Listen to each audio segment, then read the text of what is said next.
January 22nd meeting of the Hoover City Council order. And ask the clerk to please call the roll. Mr. Green? Here. Mr. Lyda? Here. Dr. Middlebrooks? Mr. Murphy? Mr. Posey? Here. Mr. Shaw? Here. Mr. Smith? Here. Dr. Middlebrooks and Mr. Murphy are on their way. Mr. Murphy asked about 20 minutes ago, was it true that they dropped the bridges today in Birmingham? Mr. Mayor. I would like to inform the council and the audience that we got word that Mayor Gary Ivey passed away yesterday. So we want to remember him and his family and their prayers, and so him and your prayers as well. Want to let y'all know. Thank you, sir. That makes for a somber night.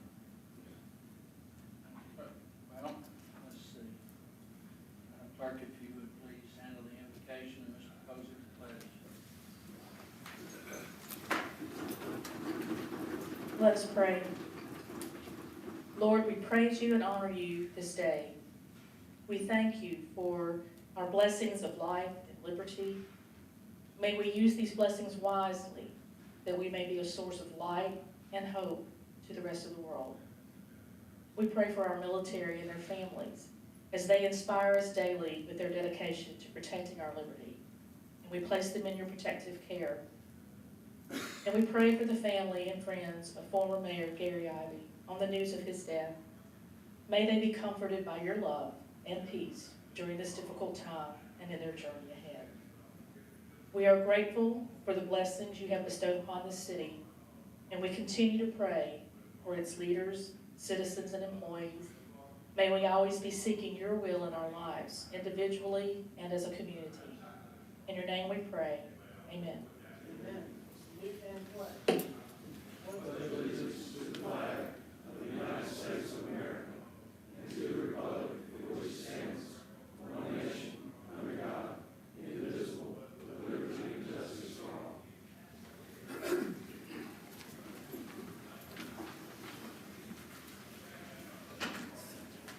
I'm open for a motion on the minute. Mr. President, I move for approval of the January 7th regular meeting and January 17th work session without reading.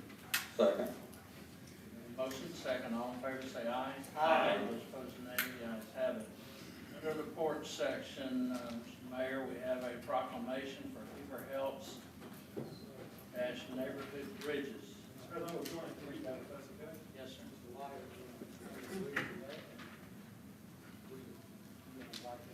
Yes, sir. I'd like to invite up to join the mayor of the kindness crew. If you're here with Hoover Helps or Neighborhood Bridges that have played a part, and yes, we'd like to invite you up to join the mayor as in a proclamation time. For those of you who were at the mayor's State of the City address last week, or perhaps had the opportunity to watch that online, the mayor introduced a new concept or a new organization to the city called Neighborhood Bridges.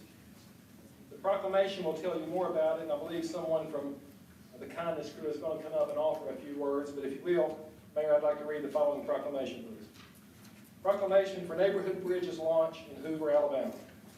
Whereas Hoover Helps, an organization founded in Hoover, Alabama in 2014, seeks to serve children in the city who deal with regular food deficiency by providing backpacks of weekend meals and snacks for children on free and reduced lunches in Hoover schools. And whereas in further expanding the reach of their services, Hoover Helps has partnered with Neighborhood Bridges, a technology-based system to connect local donors with families in need of clothes, food, or household goods. And whereas Neighborhood Bridges will enable Hoover school counselors to submit needs of students and families to the website, where they will then be shared via email and social media alerts to people who are interested in filling those needs. And whereas the addition of Neighborhood Bridges will allow Hoover Helps to expand beyond food to necessary items such as clothes, shoes, mattresses, infant car seats, furniture, and more for families that are low income or have a sudden need. And whereas the citizens of Hoover, Alabama have consistently shown a dedication to philanthropic service, and meeting the basic needs of fellow citizens. And whereas the City of Hoover, Alabama appreciates and applauds Hoover Helps, Neighborhood Bridges, and its donors in further improving the quality of life for all of our citizens. Now therefore, I, Frank B. Forcado, Mayor of the City of Hoover, Alabama, do hereby recognize and congratulate Hoover Helps and their partnering with Neighborhood Bridges to further the mission of mobilizing and empowering the community to help meet the basic needs of the children of Hoover.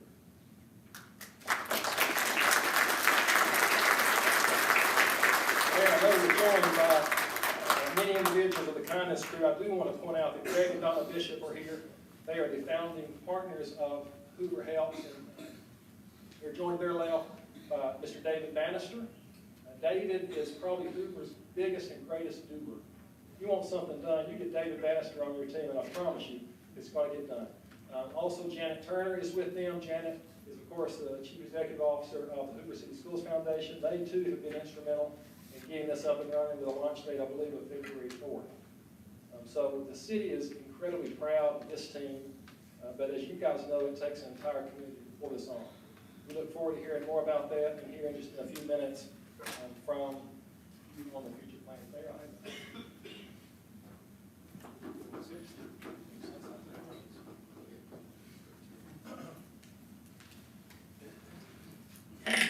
Thank you, Councilman, and we're all humbled. Everyone up here is humbled by your words and the actions of our city as a whole. I'd like to thank all the council, certainly the mayor. This was an initiative that I wished I could take credit for. It was actually started by my brother, a retired Bar Association executive in Westerville, Ohio, who wanted to do more in his community and asked me and a few others from afar to help him get that started. And as I watched that grow and become successful, I had my eye on this for Hoover for some time. And only until I was asked by the mayor and a few others to join Leadership Hoover did I feel the compelling reasons in looking around and knowing my great friends here of saying this can be done in Hoover, needs to be done in Hoover. So I thank Councilman Lyda and Mayor Mercado for really putting together this citywide initiative, because that's what it is. What you see up here tonight is Steve McClinton, who's a board member of both Hoover Helps and the Hoover City School Foundation, Jason Gadsden, who was instrumental in tying this in and interweaving it into the Hoover City school system with Dr. Murphy and a full buy-in from the school system, Marley Stevens, who is the lead counselor and also a counselor at Hoover High School. And this is really where the program is rooted, with people like Marley who see the students every day. And as the mayor said in his address, we're a great city of haves, but we're also a great city of have-nots. And the word bridges means just that. A bridge is for everyone to walk across. It's for everyone in the city to enjoy. And we have lots to enjoy. We just don't have everyone enjoying it.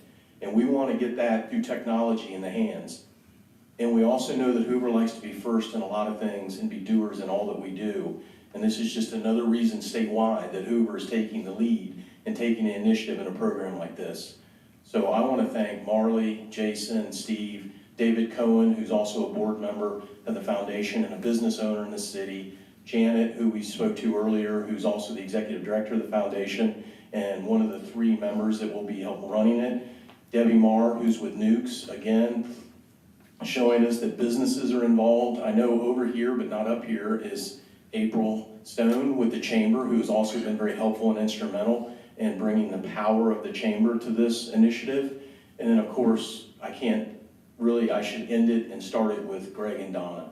And for those of you that don't know them, what they've done for this city and really the thousands of children to get them the nourishment that they need, I would welcome you to go to our website or their website to understand the deficiencies and the inequities that a hungry child brings to the school system and what they're not able to do and what they can't do on empty stomachs.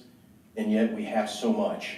We just didn't know how to connect it all. So I'd like to thank everyone here at the city for putting all their collective powers behind it, because the city will grab a hold of this and make it very successful because everybody's all in.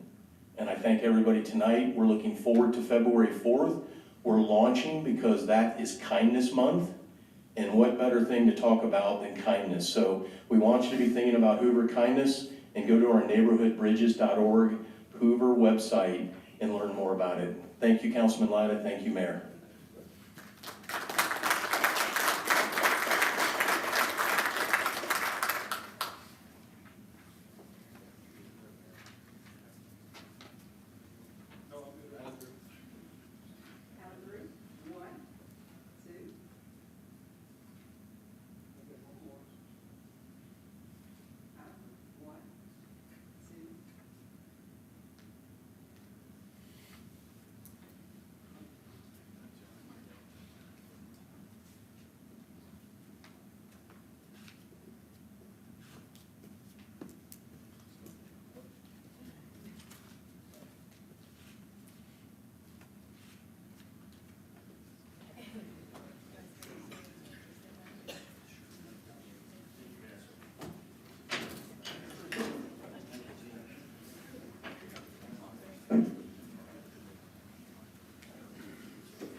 Next, we have Mr. Darrell Furman with Letterman of the USA.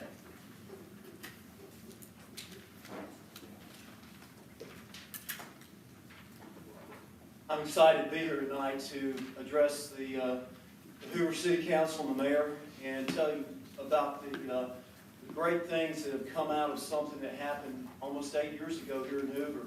If all of you remember, there was a flag football game that was played between Alabama and Auburn, and there was a lot of money raised for the Governor's Emergency Relief Fund. Well, out of that came this organization, Letterman USA.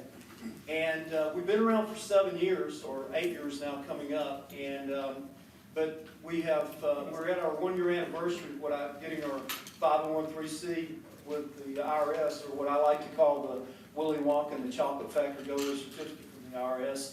And we are at that point in time in our existence to where we're having that anniversary, and so we're going to have a gala in the Grand Bohemian Mountain Brook, and we're going to, it's going to be on the 8th of February, and it's going to be featuring Cornelius Bennett as our featured speaker, and also Lieutenant Colonel Dave Blomk, who was George Herbert Walker Bush's military aide and also carried the nuclear football for him.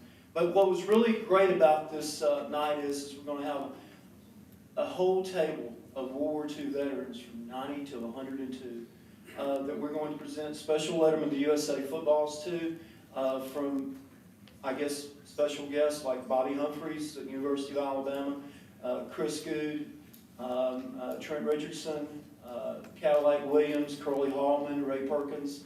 And there's just going to be a whole lot of other things going on, silent auction and everything. And I know that what you're asking yourself is, well, what happens if I come to this and I put my money down on this, and the tickets are $150, and you can get them at eventbrite.com and just search 1 Yard at Tom Gala, or you can go to the Lot USA website and get them there as well. You can also get them at Salem's Diner in Homewood, Alabama.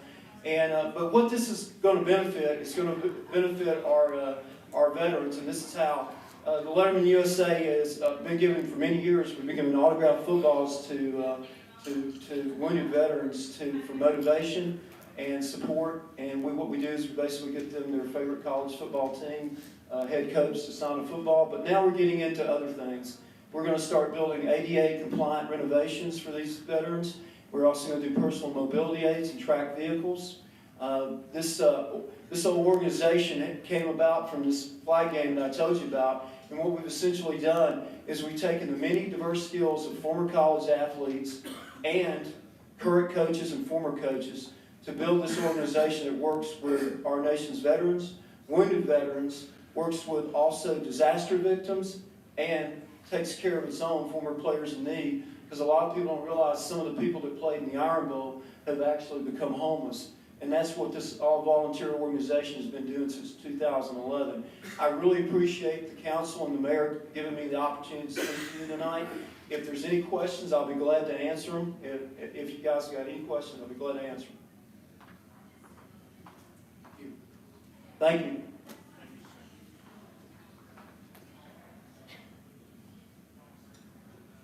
Mayor, you have some employee recognition.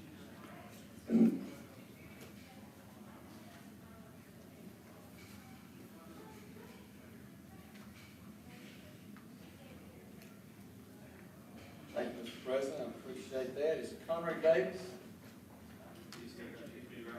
Okay, we'll move on. This is a great part of our meeting, and we are able to recognize individuals that have had many years of service with us. We've got a great team here, and we want to recognize those that have hit some milestones. So tonight we'll start with Vanessa Bradstreet. Vanessa, come down with her husband, Ron, and Vanessa has been here for 25 years. She was hired December the 7th, 1993 as a receptionist. That will stand right now. We want everybody to sit. 1993 as a receptionist in the city's clerk's office. She was promoted to administrative assistant in 1999.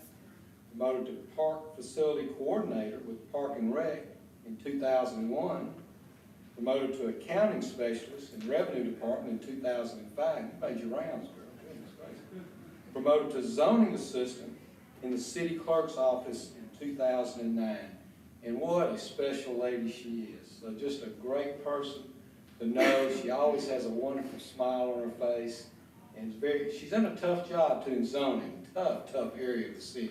But she's just the right person for it. She's got a great personality when people come up and complain about putting a business here or there. She's the first person that's contacted. And you need somebody like Vanessa there that can kind of calm the waters, so to speak. But we surely have enjoyed having you. I've enjoyed working with you all these years. We hope you stay another 25.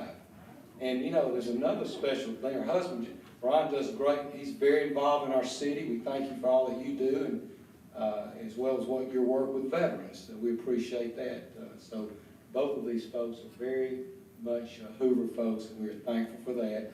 And today is Vanessa's 21st birthday, and she is so excited. And so I sang happy birthday to her today, and she said, well, you're the second one that sang happy birthday to me. And I said, I bet I was the best. And she said, no, you were not, as a matter of fact. She said it was her husband. And I said, well, I shouldn't be put in the same category. But today is her birthday, and happy birthday to you. And thank you for 25 years with our great city. It's been great.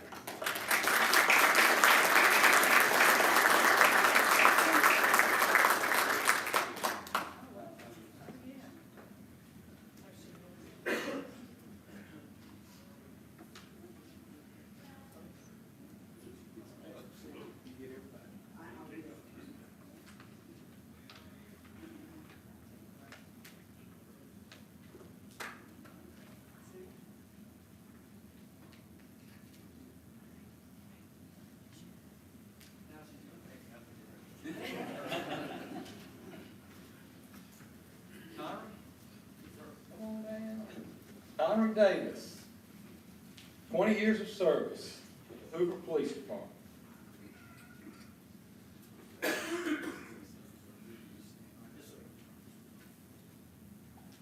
Conrad came to us 20 years ago, and he started in 1999 as a jailer in our jail facility, and promoted to police officer in August of 2002, and recently he was just transferred to our warrants. But Conrad's just a great individual. I've enjoyed working with him. When I was on the fire department, I'd see him out on many calls, all hours of the night.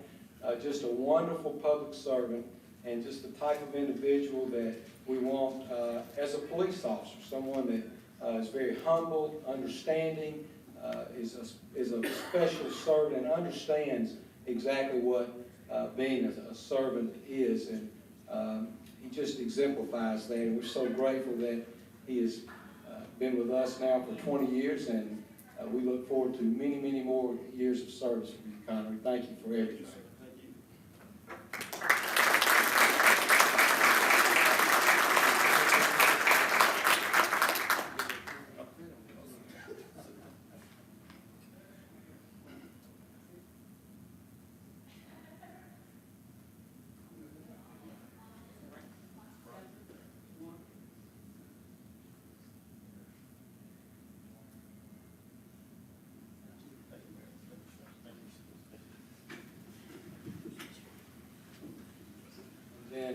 can't see in the light just flashing in my eyes to read this. Let me clear up just a second. So we had an opportunity Thursday night to introduce a new employee, but I want to go ahead and make it official tonight. Melanie Posen. Melanie, you got to stand up. Melanie is our new public information officer, and she was hired on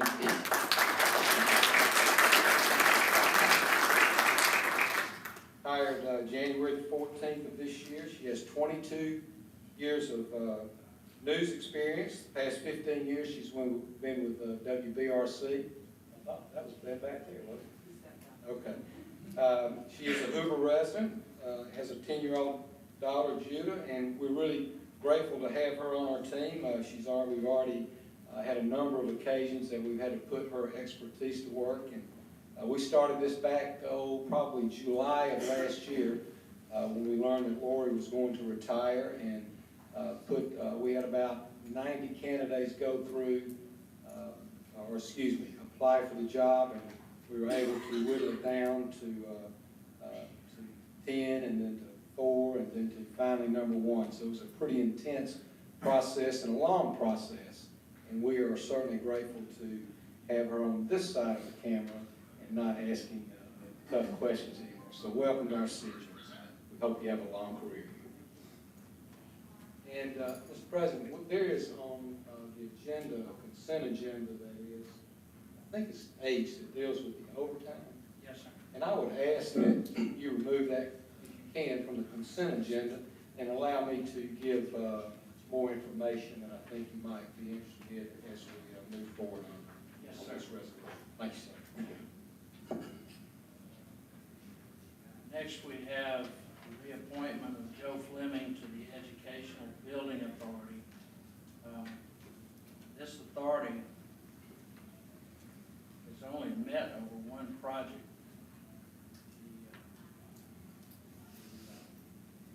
Prince of Peace private school, Catholic school.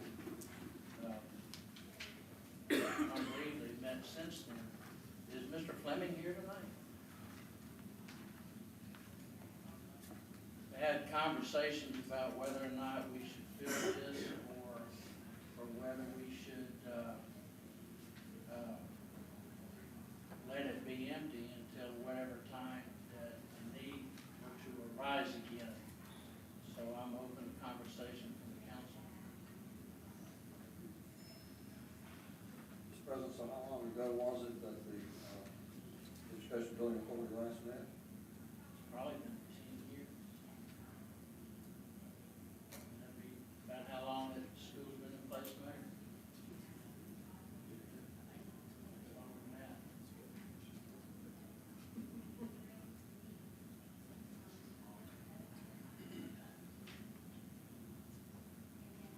Mr. President, could you expound on the purpose of this building authority?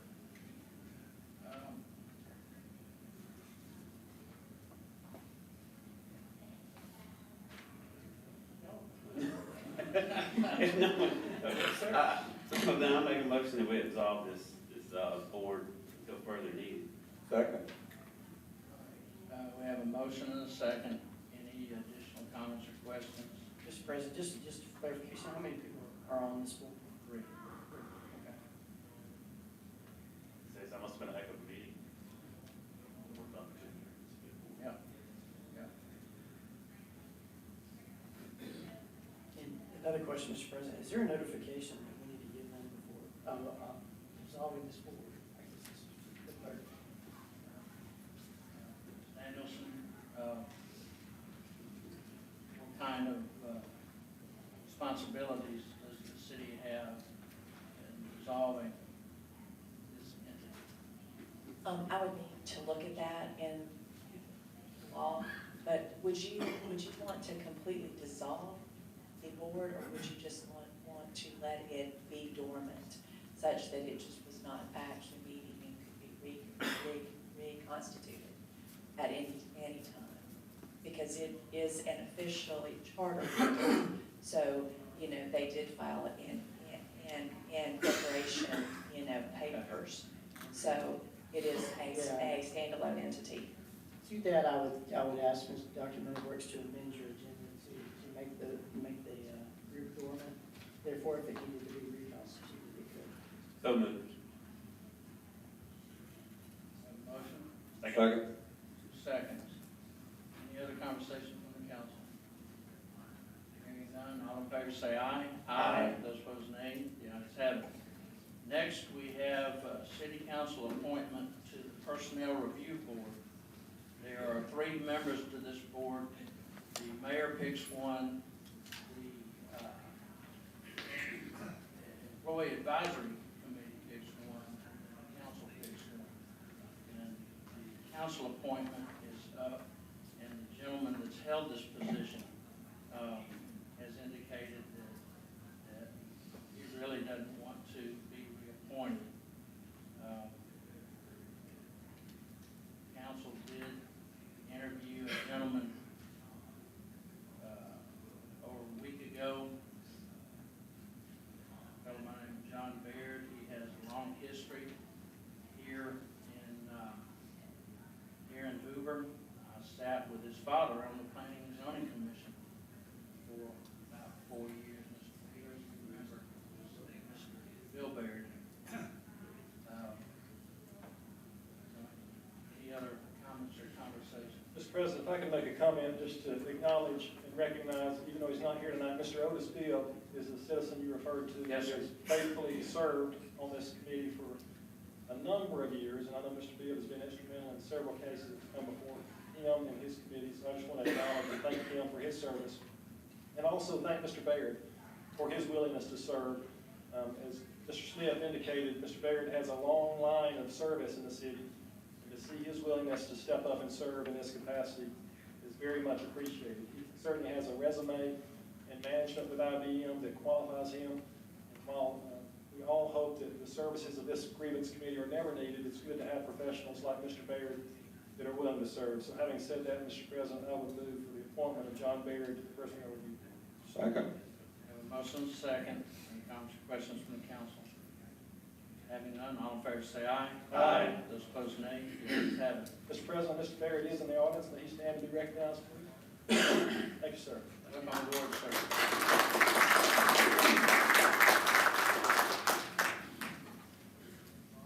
All right, we're going to move with the consent agenda. We have items A through J with the omission of H, which will be moved to the regular agenda. Ms. Danielson, would you like to do the honors? Or would you like?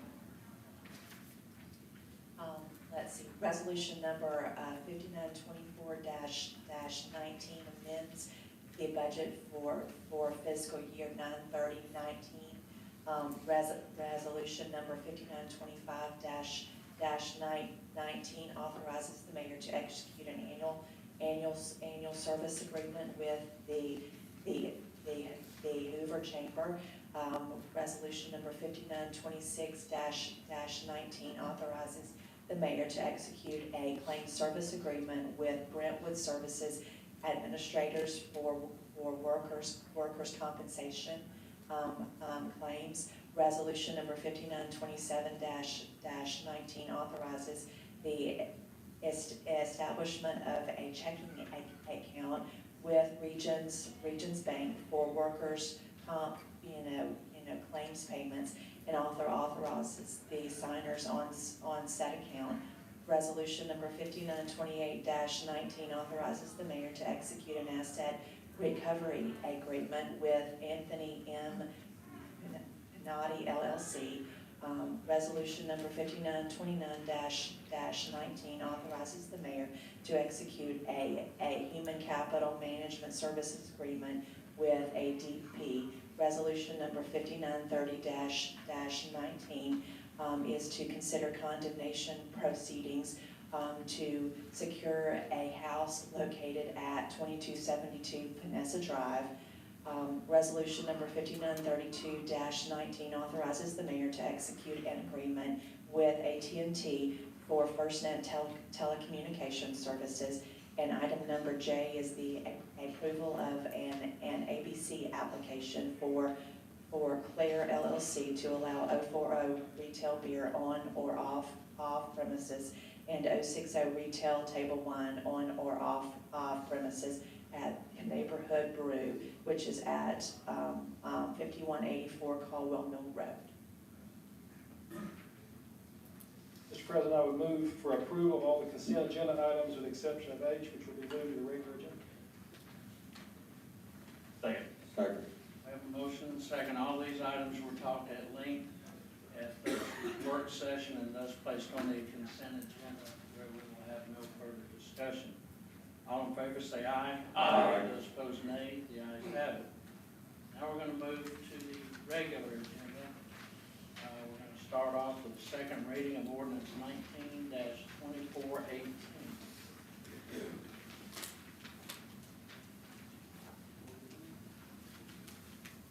You want to start off today? Under the consent agenda, does it not go to the bottom of the regular order? That would be up to you. Well, I've got it after number 9, prior to public hearing. That's how Mr. Corley had indicated. That's fine. Somebody like to be brought up out of order? I would like, I'm going to be placed out of order. All right, we've got a request for resolution 593119 to be brought up. Mr. President, I would like to say before we go further with this one, that I had, I'm going to be out of my place, Mr. Letter. I understand that, but I am concerned that this will be continued. And with that said, I'd like to move that resolution 5931-19 be considered tonight. Motion. I'm moving for approval of that resolution. That part. We have a motion to approve the resolution. Is there a second? Second it for discussion, sir.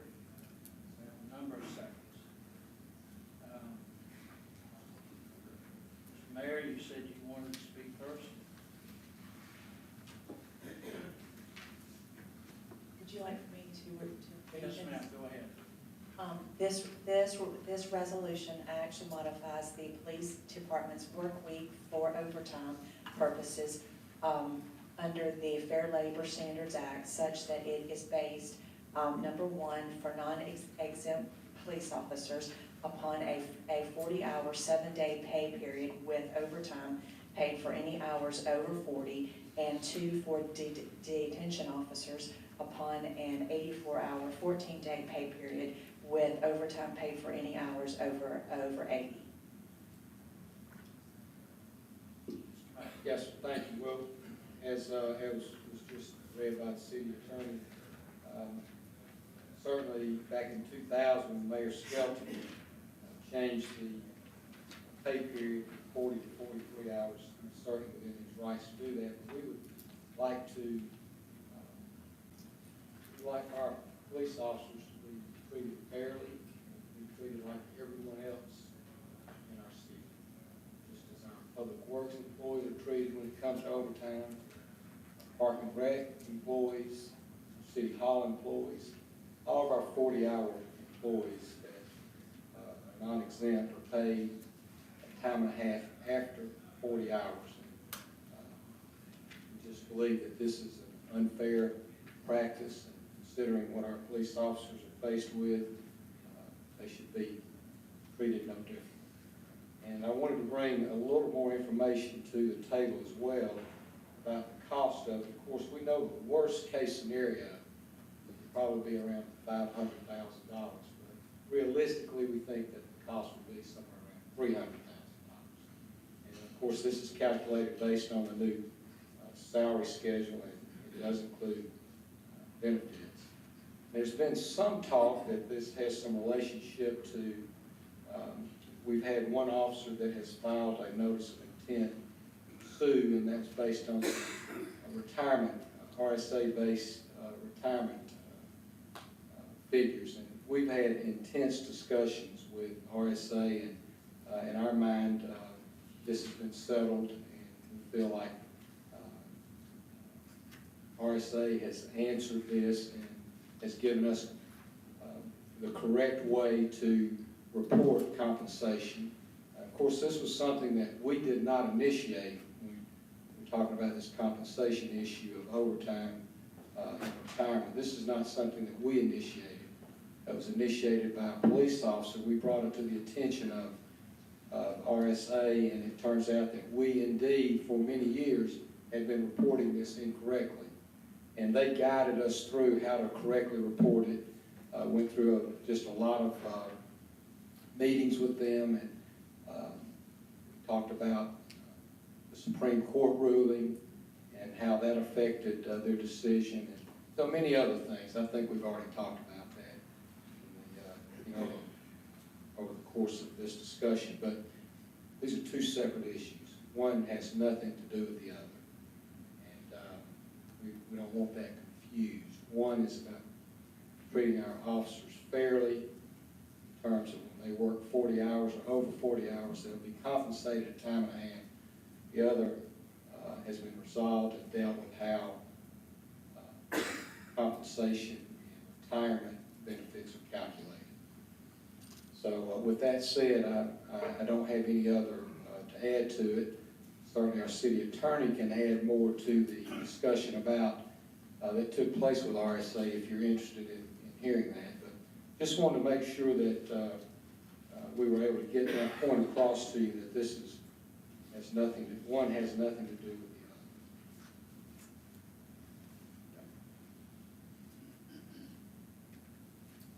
Any other discussion? Yes, Mr. President, I'd just like to echo really what the mayor said, that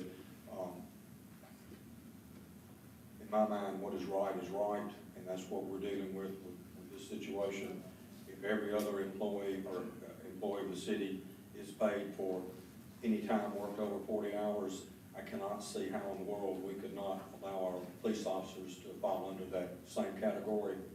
So I'll just encourage my fellow council members to please consider that and do the right thing with this. Mr. President, I'd just like to echo Councilman Green and the mayor on this as well. I've spoken to a number of police officers about this issue, and they are, the ones I have spoken with are all in favor of it. Because it does mean more money in their pockets at the end of the week for time that they work and being treated equally as all other city employees. So, I concur with Councilman Green on this. Mr. President, I had a couple of questions, and I've asked these, but I did want to ask these publicly as well. When we passed the last budget, we also passed a salary schedule that went with that budget, which this would be amending that because this would change the number of hours reported. You mentioned it would be about $300,000. When would we expect to see a budget amendment for this $300,000 amount? Would that come after in the next agenda after this is passed? Would it be down the line to see exactly the number that you would need? I mean, how would we come about that? Because my thought on this, as I shared earlier, would be to have a discussion, which we are now, as to whether or not this would need to be attached to the next budget, because we are adjusting that salary schedule as we did before. So I'm just wondering when we would see that figure come to us in the budget amendment.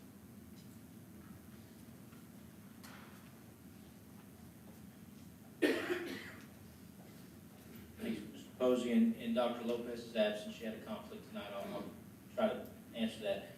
We won't actually have to amend the salary schedule. It'll just be additional overtime expenditures. We will at some point need to amend the budget in the estimated amount that the mayor indicated. We don't anticipate that will come right away. That will come, and all this is subject to correction by Dr. Lopez. But my understanding would be that would come as we move through the budget year. And I think it won't be a surprise to any of you to know that our overtime budget is already going to be facing challenges due to some unexpected events early in the fiscal year. So there will certainly be amendments to the overtime budget with or without this change. But I don't think you'll, on the very next agenda, see any type of amendment. We'll do that as time passes and we see in real time what our overtime expenditures are. So you'll assess that later. Yes, sir. One of the things I think that goes along with this is the financial report. So we know when we'll see our first financial report for this year. I didn't hear the question. What? The the financial reports we get that are monthly based, when will we see that first? To see kind of a barometer. It's a separate topic, it's just a thought process with this. For the fiscal year, For the fiscal year. I don't know. I'd have to ask Dr. Lopez that question. That's fine. Yes, sir. Like I said, it doesn't really pertain to this, but that is something that we talk about that every time that we lots of things going on.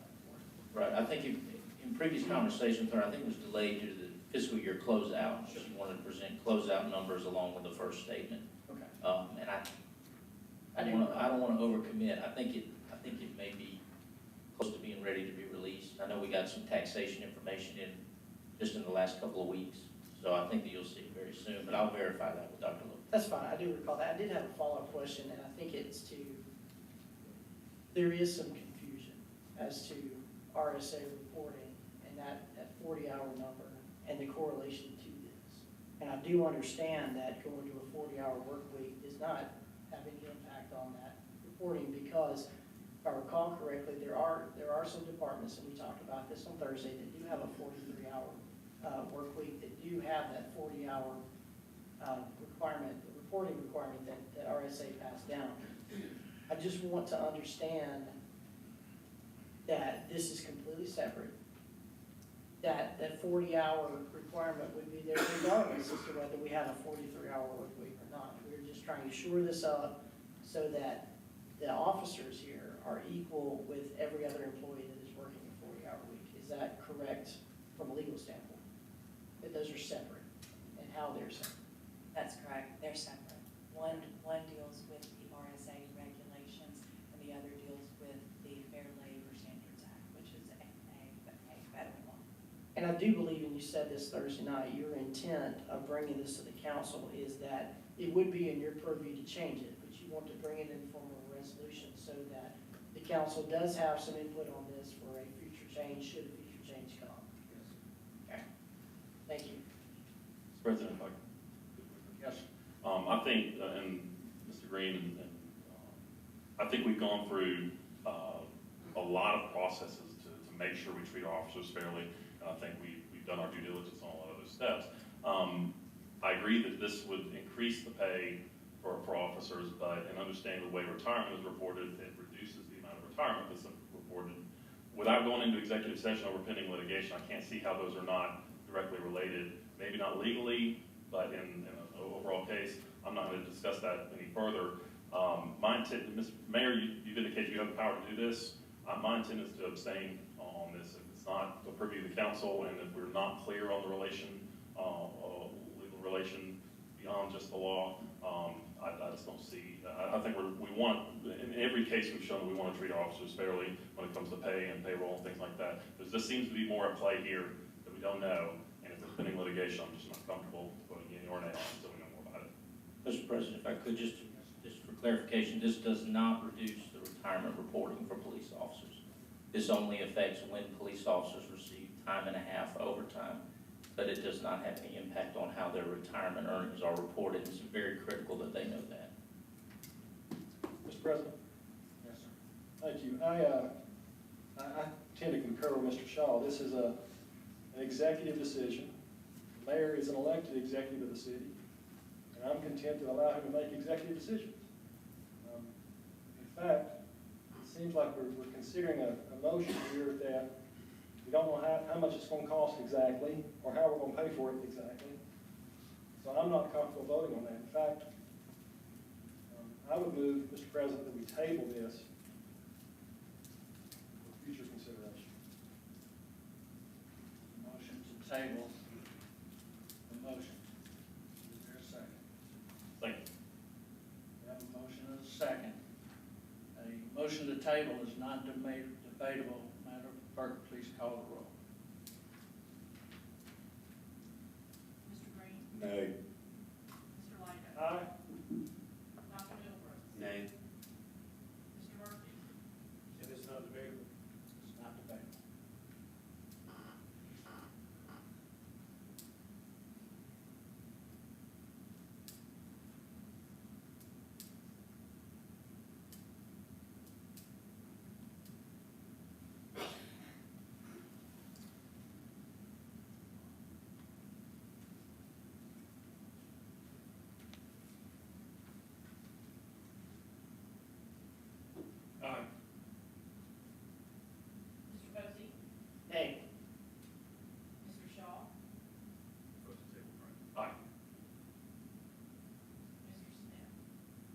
Aye. Motion is tabled. Now, Okay, any discussion? yes, sir. You say motion to table, will this be voted up at the next meeting? No, this is the table, the motion is still on the floor. Oh, the original, okay, gotcha. All right, I got you. The resolution is still on the floor, Okay. it hasn't been voted yet. The original motion has been tabled. Mr. President, having said that, I would move to continue this, call the chair. Isn't it? A motion and a second to the call of the chair. This is debate. Okay. It seems like as if there's some, I guess, confusion. I think everyone has a fiduciary responsibility as a council person to make the right decision. And I never want to be the one to vote on something that members are unclear on, just for a few days or a few weeks.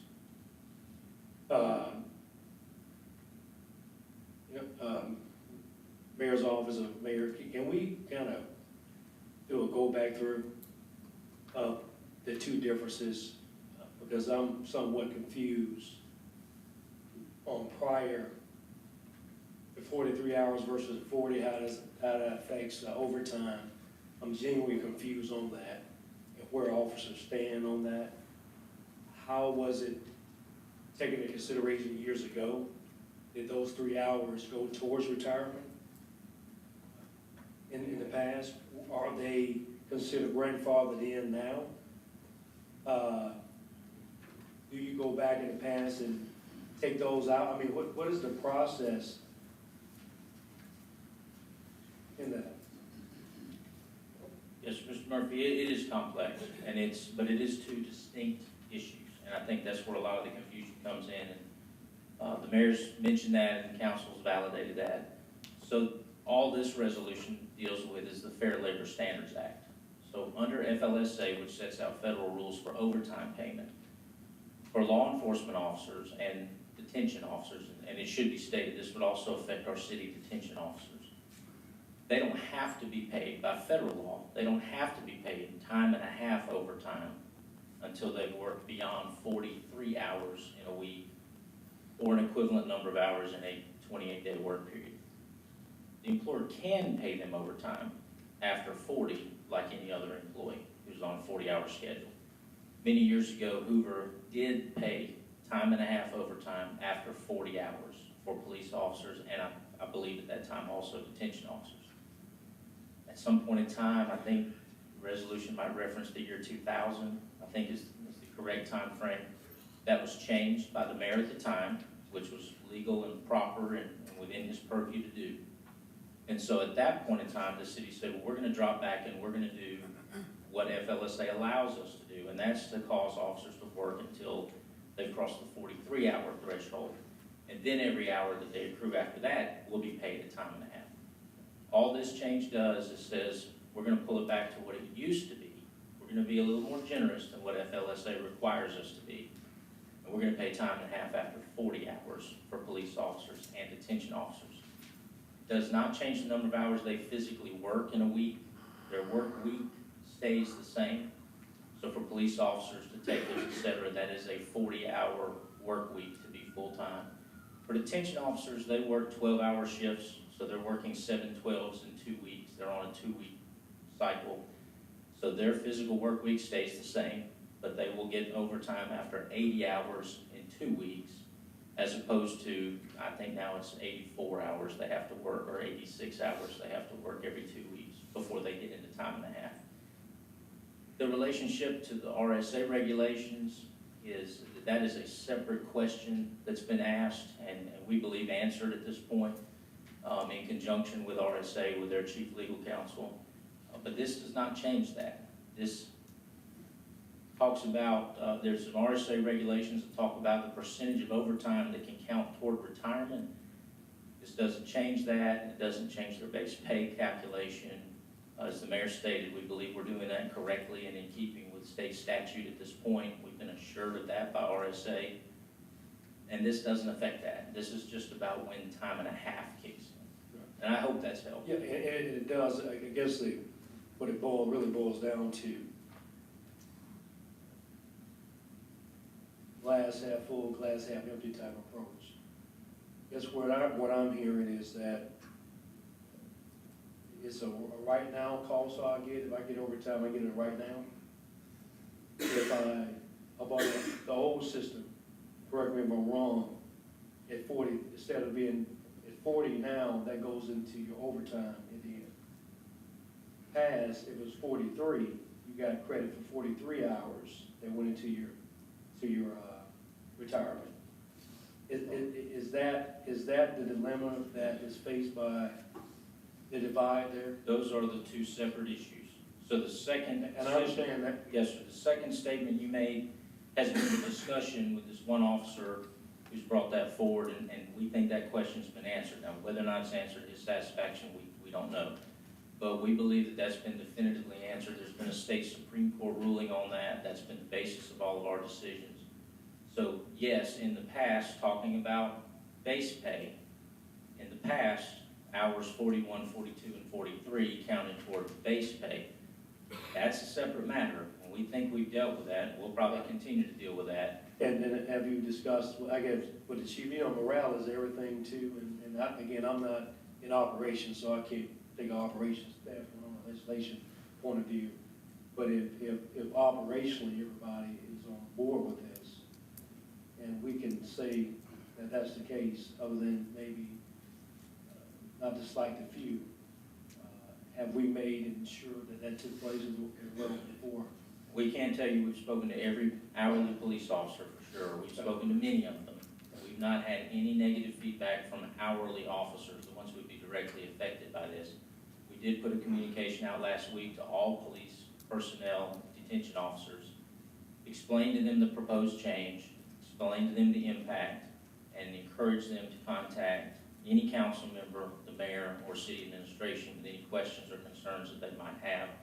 I personally haven't had any contact from any officers on this matter.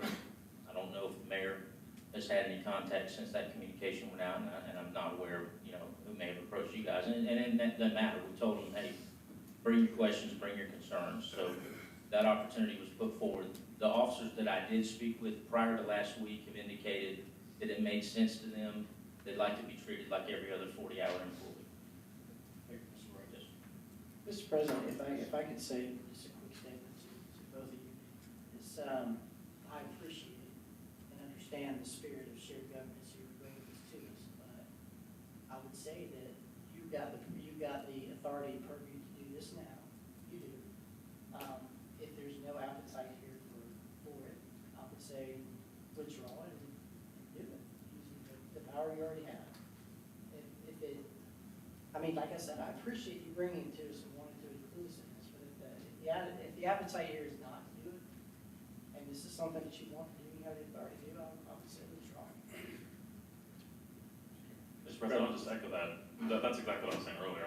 It's not that I don't support this. I just question the need for the council to approve something the mayor, you have the authority to do. And given some of the other things, I just think it muddies the waters a little bit. I say if it's the right thing to do, and mayor, you have the authority, then do it. Mr. President, and I appreciate the comments made, but I also appreciate the mayor giving us the opportunity. I am proud tonight, very proud, to be able to vote in the affirmative for this, if given the opportunity. It's not something that I care to pass off at all to you, Mayor. I would like my name on this, and our officers have been through the mill recently, last couple of months. We've lost 2 officers in our state, one next door in Birmingham that lost their lives in the line of duty.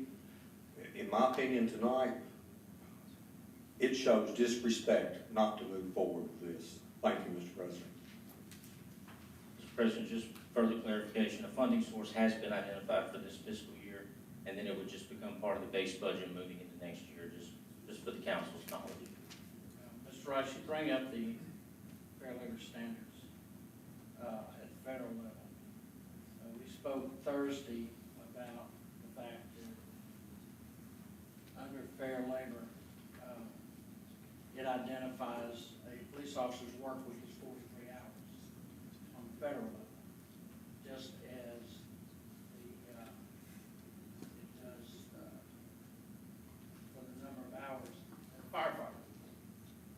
greater than 40. We can adopt those work weeks. It gives us the latitude as an employer to adopt those, yes. It doesn't prescribe those to us, but it says we can go up to those number of hours, not for their physical hours work, but when the time and a half compensation kicks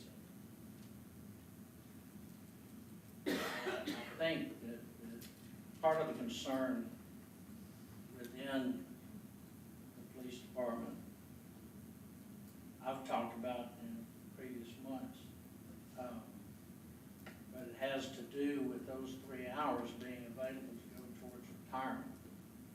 And it's based on a 43-hour week, and I was on that RSA call. The RSA said, it's up to the city to choose. Said you could have a park and rec employee that only works 38 hours a week. Right. You could identify that as full-time. That's right. And But there's 3 more components to that statement. It's up to the city to determine full-time for any pay classification. But then once we declare that full-time schedule, then the people in that classification, everybody in that classification must work that number of hours. We can't say our police schedule is 43 for retirement purposes, but they only work 40. So that's an important element. And then if they don't work that full 43 in that example, they will lose retirement credit. And they were very clear about that. The RSA will prorate their retirement credit. And that's been one of our concerns, is that an individual could, in good faith, work 40 hours a week, as they've been told to do, and show up at the window on the second floor to retire with 25 years in their mind, to be told, you don't have 25 years credit, because we have this reporting from your employer that says you were paid for 43, but that you only worked 40.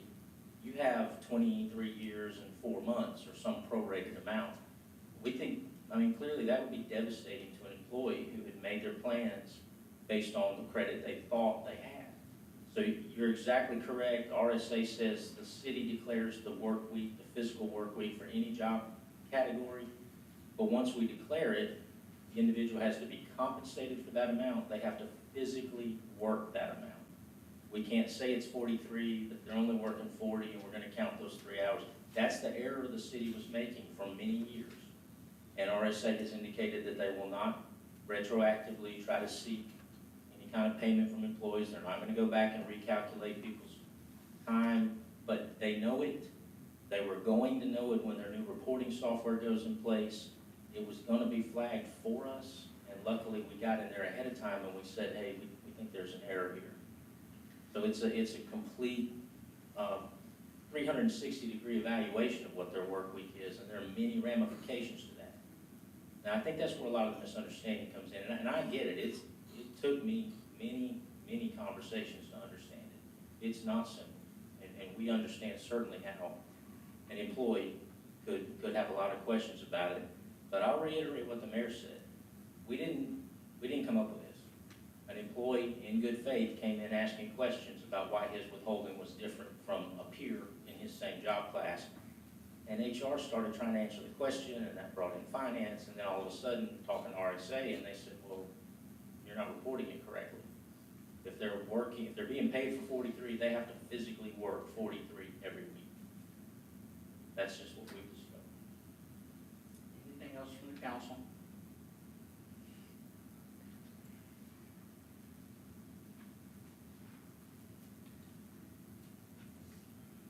Mr. Wright? Speak. Yes.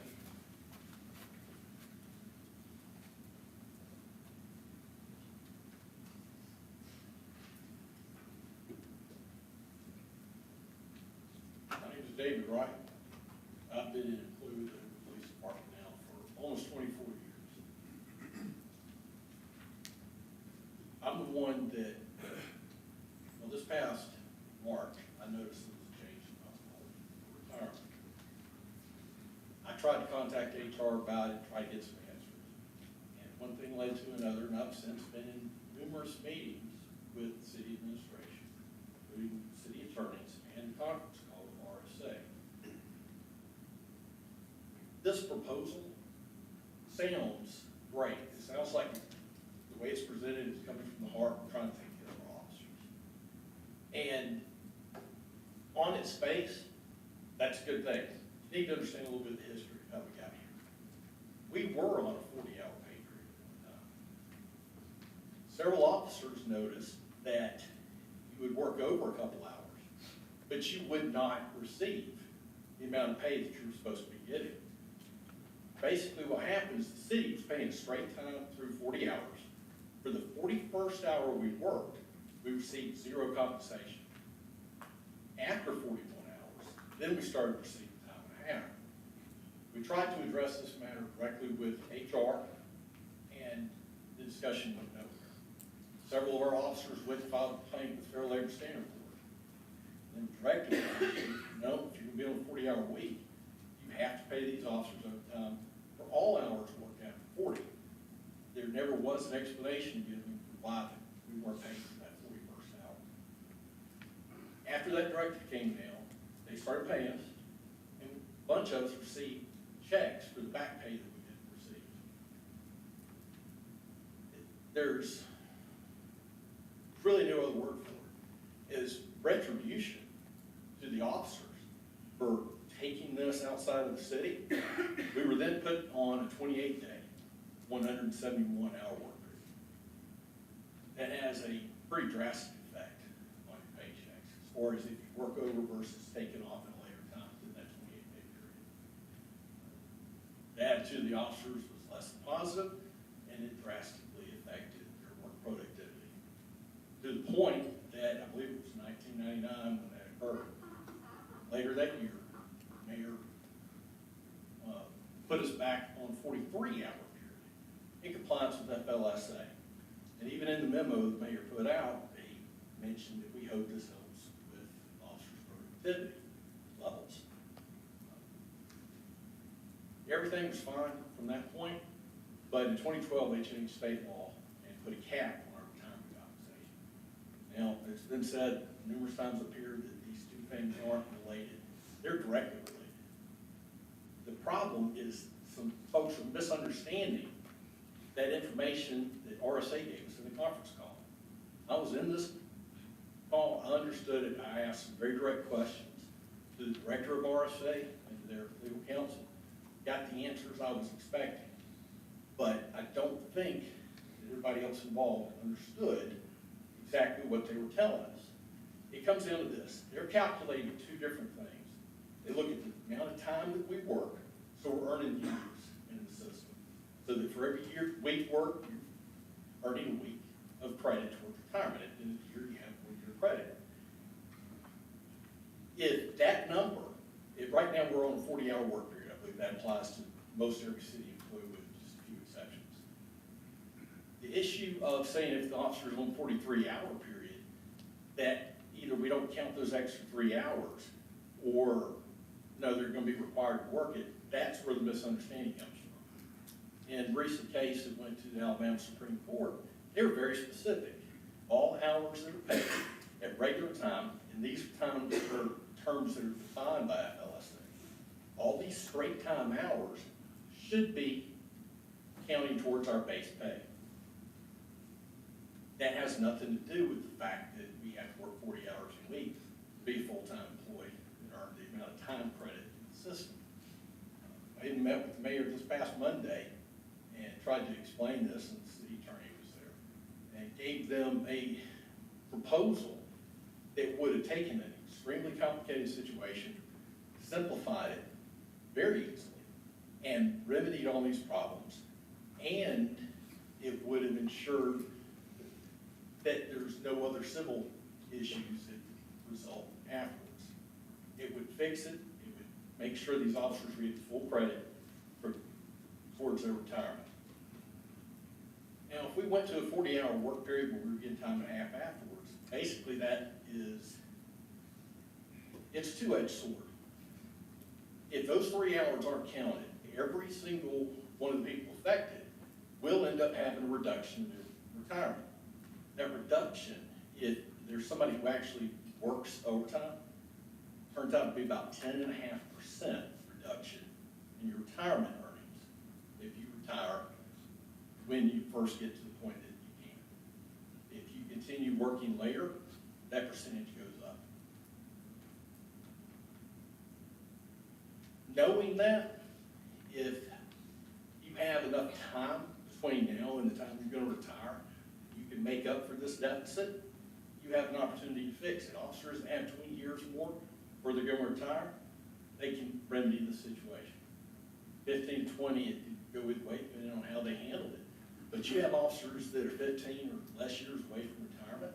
These are issues, or money they were counting on. And while I said I hope this is coming from a good place, that they're trying to do something positive, they're in error by thinking those 3 hours aren't supposed to be counted. That is a decision that is left up to the city, made by policy. Now, if the policy is we're on a 40-hour work week, that establishes the amount of time that we have to work. If we are counting all regular hours, those hours paid at straight time, towards determining our base pay, would have to include those extra 3 hours. Now, here's something else. If you're an administrative employee, you work Monday through Friday, and when the city holiday comes up, there's 11 of them, you get those days off. Those 11 days are counted towards your base pay. People who are working shift, they don't get off for those days. So basically, those 88 hours, 11 city holidays, aren't figured into these people's base pay. They're having to work it, or they're expected to work it, but they're not getting that amount of time applied towards figuring their base pay. See how complicated this is? Real quick. It is complicated. It equates to, right now, the city is in error in establishing what the base pay for an officer is by 244 hours per year. That's 3 hours a week, 52 weeks, 80 hours for the city holidays. Now, the solution is actually very simple. And like I said, I prepared something and presented it to the mayor last week on Monday. I expected to hear back from him, the city attorney. I didn't. Instead, the email went out that this was going to be brought up tonight. I wish that the city council would maintain its authority over making this decision and wait until you get all the information. I can present to you all the same information I presented to the mayor. The solution can be found, and it can be done while taking care of the employees and clearing up this major misunderstanding. That's basically the quick summary I can give of it. Y'all have some questions? The board knows that this conversation is so complicated. Mr. President, Mr. Michael, with all due respect, Yes, sir. at the RSA meeting over the phone, how many people were there? Approximately. 3 people, 5? Chief Durzis and I were there. Mike Lewis was present in the room with Mr. Rice, who was physically there. Councilman Smith was on the phone, and I believe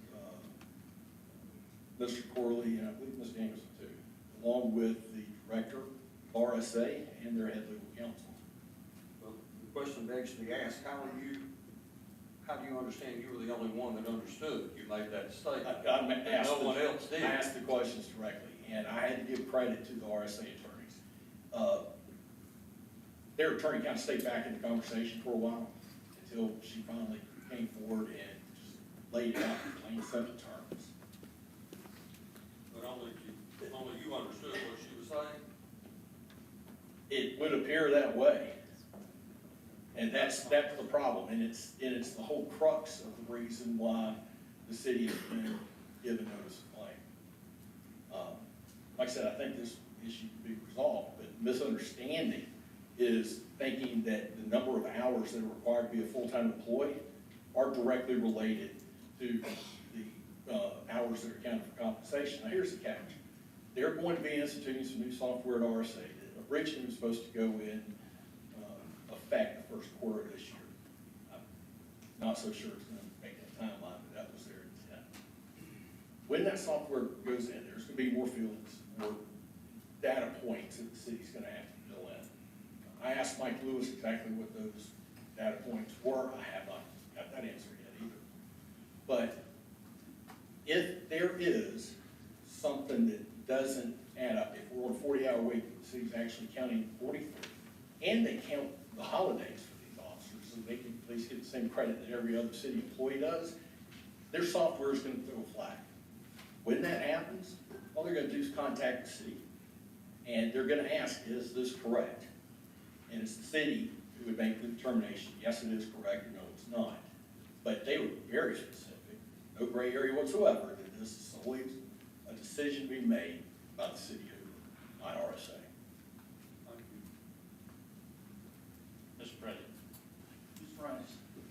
tonight we're talking about when time and a half gets paid to officers, either after 40 hours or 43. We reject the idea that nobody else understood the conversation with RSA. The chief legal counsel for RSA is the attorney who tried this case in front of the Alabama Supreme Court. She has communicated to us on numerous occasions that we are now reporting this in compliance with state statute. We understand that there's a disagreement about that. The city attorney has assured us we are now compliant with state statute. We are going to continue reporting in compliance with state statute. Whatever further action or conversations that involve, we understand that's the process. Tonight is not about base pay. It's not about physically working 40 versus 43 hours. The resolution before you is about, are we going to compensate police officers and detention officers with time and a half after 40 hours per week or 80 hours in 2 weeks for detention officers? That's the sole question. I think the question about why did the mayor want to forward this to the council is because just like it was changed before unilaterally in the mayor's office, he would prefer not to unilaterally change it himself. He's asked that you concur so that some future mayor, some 18 or 20 years down the road, can't unilaterally change it back and affect a couple hundred police department employees.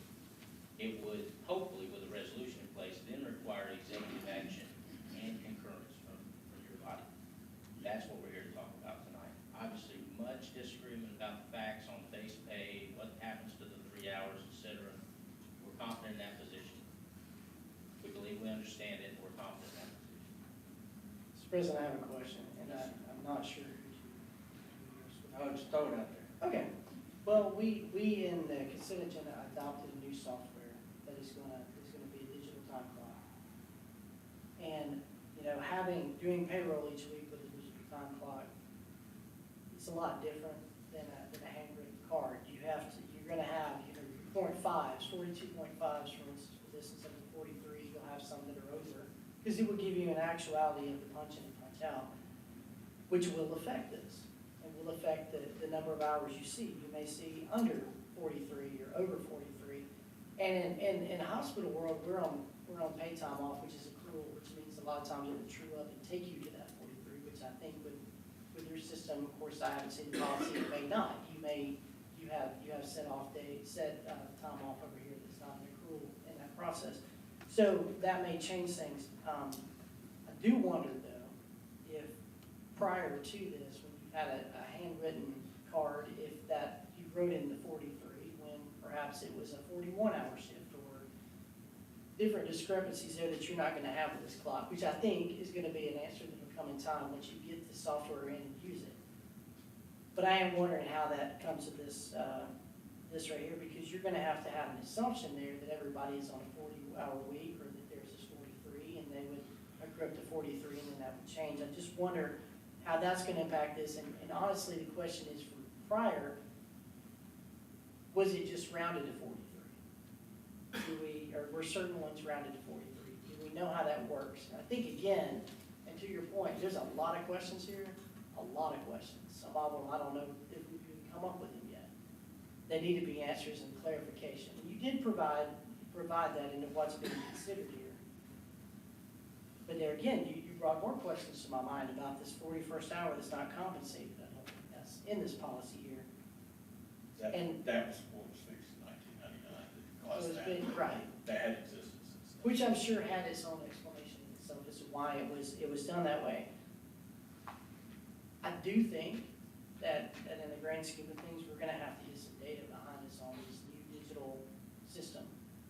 So we can look at that, and then we know about the financial component, and perhaps we do come back to this at a certain point in time, or maybe we have meetings where we get a further explanation, and maybe a group phone call or serial phone calls with RSA.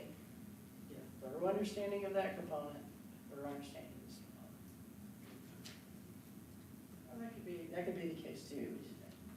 There's so many questions around this. We've talked about this for over an hour with these questions, and we continue to have more questions, which is my concern. That we're getting so deep in these questions when maybe there's not an understanding from us on it. Mr. President, I am a simple-minded man, don't mind admitting that.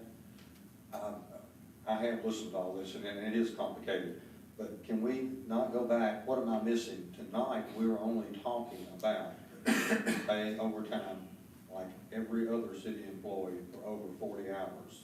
And Mr.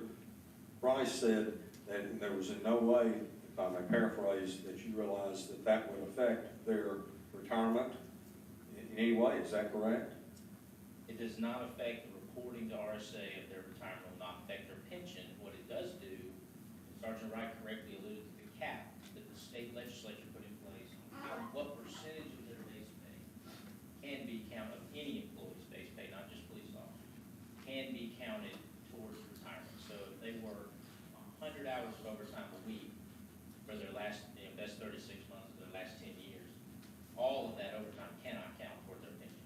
Literally, that would, that would do some things actually. With police or any other employee? For anybody, that's correct. What this will do is if they are paid a time and a half rate, they will get to their, it's either a 20 or a 25% cap, depending on whether they're tier 1 or tier 2 of the retirement system.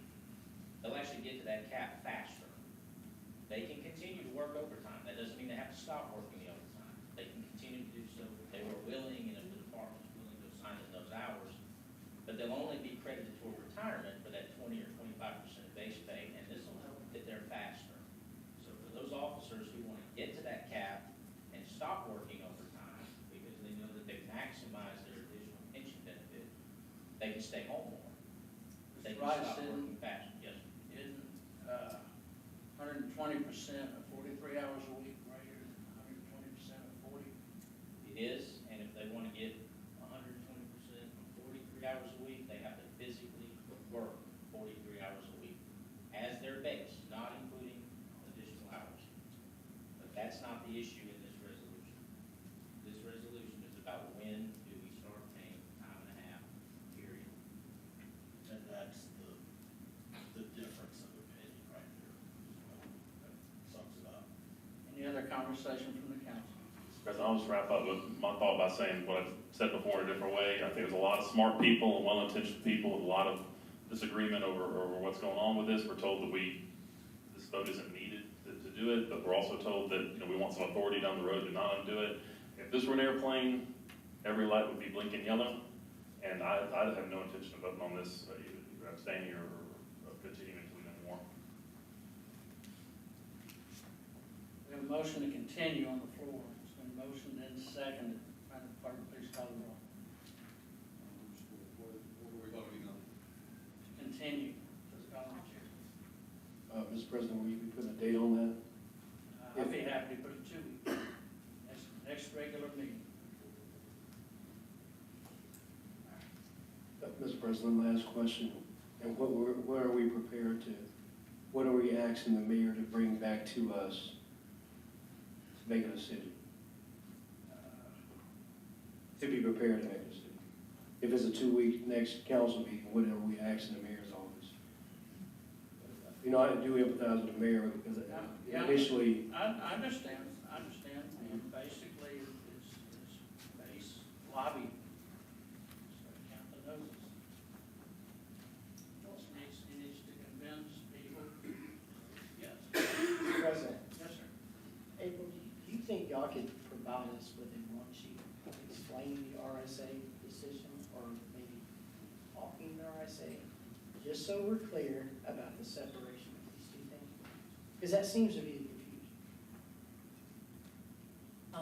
We can surely talk about it with y'all. We have worked on this extensively, Okay. and we can surely walk you through it individually. I think that's fair, considering that is the main contention. Can I just say, Yes, sir. We've worked on this extensively, the issue that Sergeant Wright is bringing up. We have been in many discussions over many months.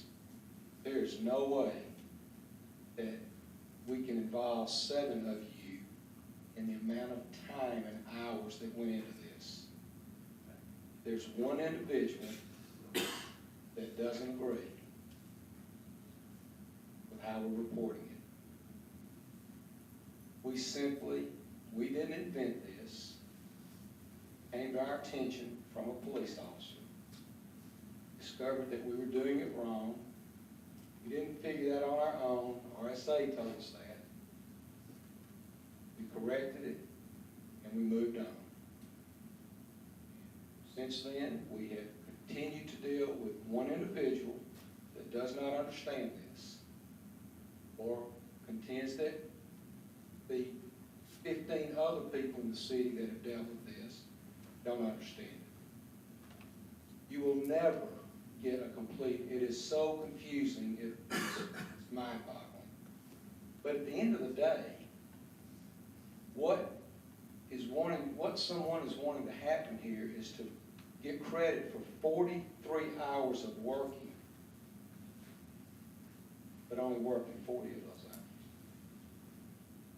And we can't do that. We can't lie.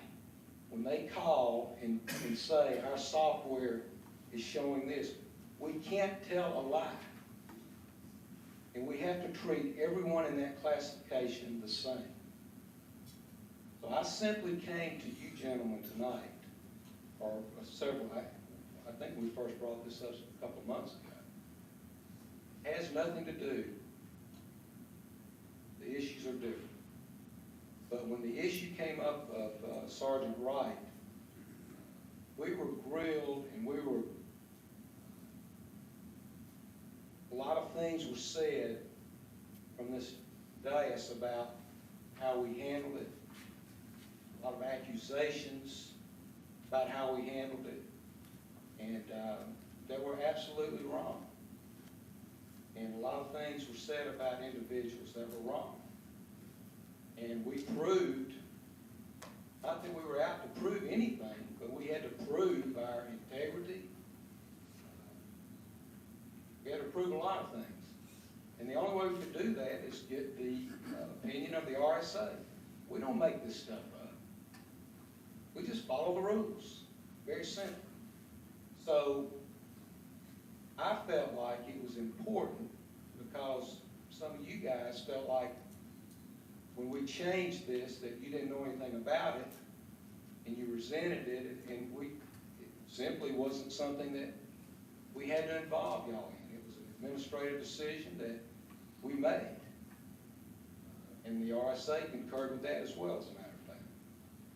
So, in respect to you guys, you gentlemen, when we recognized that our officers were being treated unfairly in the overtime rule, we said, well, let's come to you.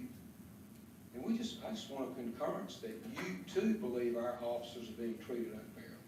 That's all. I'm not arrogantly saying that I don't need you. I'm humbly asking you to support our police officers and don't get the two issues concerned. If there is a pending officer that says that if we don't change it, he will sue us. That is his right. And that is what's going to take a judge to tell the RSA that they are wrong and that we are wrong. We're not going to change it back, no matter how many times I hear from this officer. You're assuming the officer stands alone. If he's got the entire police department with him, that's fine. That's not the issue here. The issue is how we pay time and a half. If the other issue dealing with how they figure their retirement, it is going to take a judge to tell us, pardon me, not us, the retirement system of Alabama, that they are wrong. And then we'll fix it. And we'll fix it equally with no problem. We don't have any problem. Right now, we're working on what they told us is right or wrong. And that's all. That's the only reason we're sitting here. You can confuse this all you want. I mean, it's entirely too complicated to think that some memo that she sends out to you is gonna explain it to you. It's just not gonna happen. So you can, do whatever you need to do. See you next council meeting. Mr. President, I called to the question when I said. Question's been called, Madam Clerk. Please call the roll. This is to continue to the call of the chair, and I have indicated that that will be the next regularly scheduled meeting. Mr. Green? Nay. Mr. White? Aye. Dr. Middlebrooks? Nay. Mr. Murphy? Aye. Mr. Posey? Nay. Mr. Shaw? Aye. Mr. Smith? Aye. Motion continued, passes. Next item, second reading of ordinance 19-2418, Ms. Daniels.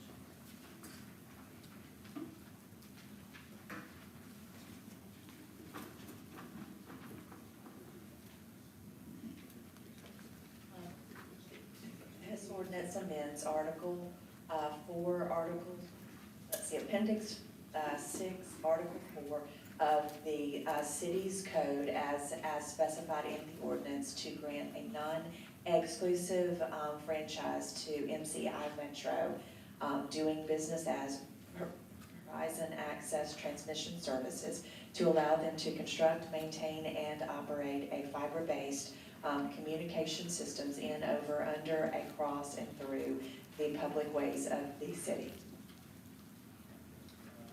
Mr. Powell, any changes since the first reading?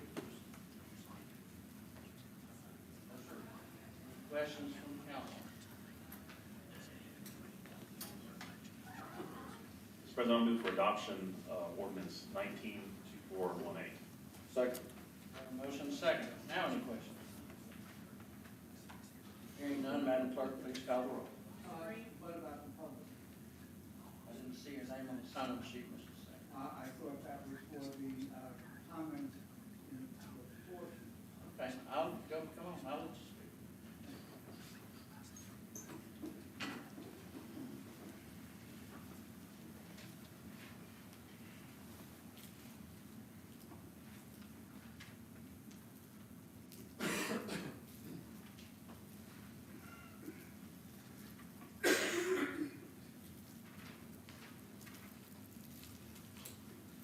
Arnold Center, 613 River Haven Place. The questions that I have and the comments that I'll make should be taken as a constructive set of comments and questions, not to be taken negatively. Essentially,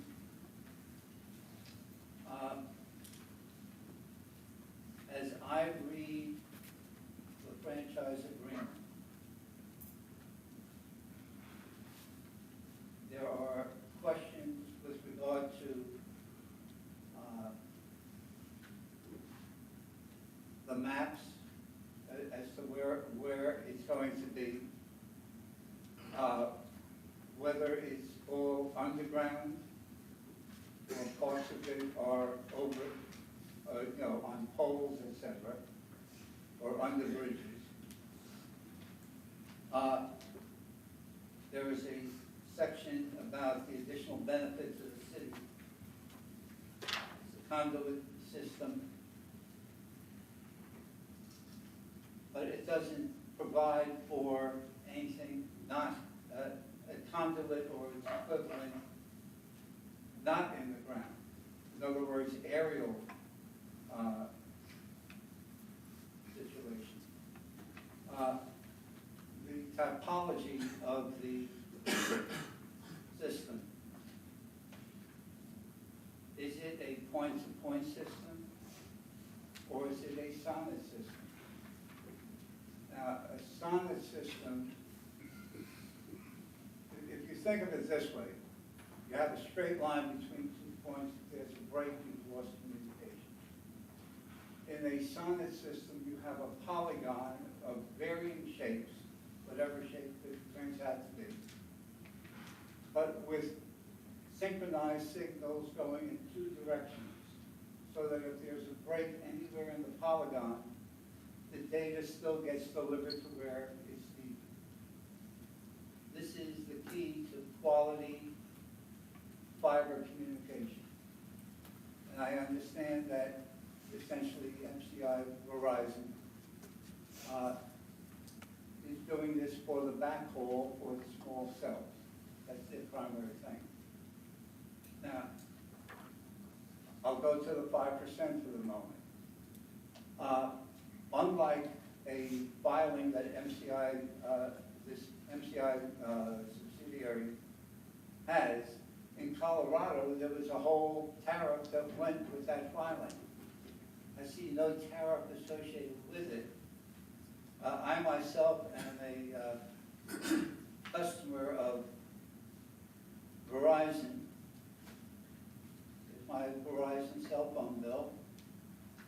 But yet, if you take a look on page 12 of the agreement, it says that they can change to some other subsidiary.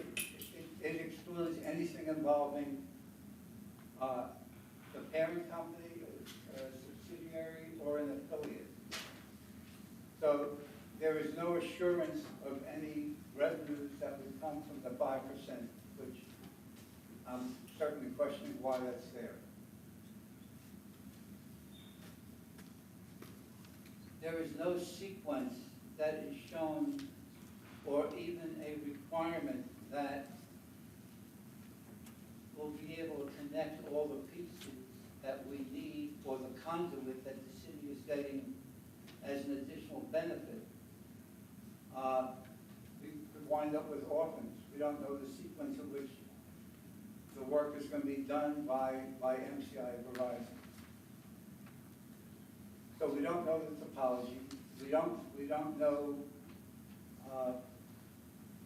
a lot of questions. I think Verizon has to provide more of the answers. And by the way, we've had previous franchises from other providers. They have, at least two of them, have not done any fiber work in the city. Now, I would imagine the requirement, that the chances of MCI Verizon doing this is extremely high because of the small cell. So my suggestion would be to table it until there's more information. And the franchise agreement is something that is authorized by the state. It's our right to grant or not grant a franchise. Alabama Code 11-49-1, which was passed in 2002, requires consent of the city or town authorities before using public lands for the construction or operation of any private utility or private enterprise. So, we have an important part to play in it. We can say yay, we can say nay. I'm saying maybe. So, any questions? I was gonna ask Ben a couple of things real quick. Ben, 5% is the standard franchise fee, is it not? It is the standard, and we try to make sure that everybody who's using the city's right of way is assessed a 5% franchise fee. So Verizon would be, they'd be doing what's expected of every other franchise owner. That's correct. I think the definition of gross revenues may be slightly different from one franchise to another. When you're talking about a cable company is one thing, a video or IP company is another, and even among the fiber optic companies, some of them might provide different levels of service, so they might be slightly different. But I think that's what Mr. Sanders alluded to here. Aren't these communication franchises ultimately supervised by the Fed? They just give us permission to play in the same box? No, not the city franchise. The city's responsible responsible, I think that's what Mr. Singer was alluding to with the Code of Alabama section that he was just referring to. The city does have the right and responsibility to manage the right of ways, and that's what gives us the authority to enter into a franchise agreement like this. The reason why I asked is in all the power renewals of charter and now spectrum, I thought that there was conversation that stated that the city could deny them the franchise and they go to the federal government and obtain it anyway. Yes, sir, that you are correct. With regard to cable television franchises, they are, This is just on data transmission. that's right. When you talk about telecommunication companies, there's regulation at the Public Safety Commission, Public Service Commission level, and then with the city. Thank you, sir. That was the point I was making, that this is a pure fiber optic situation. There is, and it's stated very clearly in what's before you, that if they want to do cable television, they would have to come for a separate franchise agreement. So this is unique. And again, there is no revenue stream, or if they do specify, all they have to do, staying within the agreement, is now say, pay your bill to a different entity that's associated with Verizon, and we get nothing. I'm prepared for 5% of my bill to come to the city, less sales tax. Questions from the council?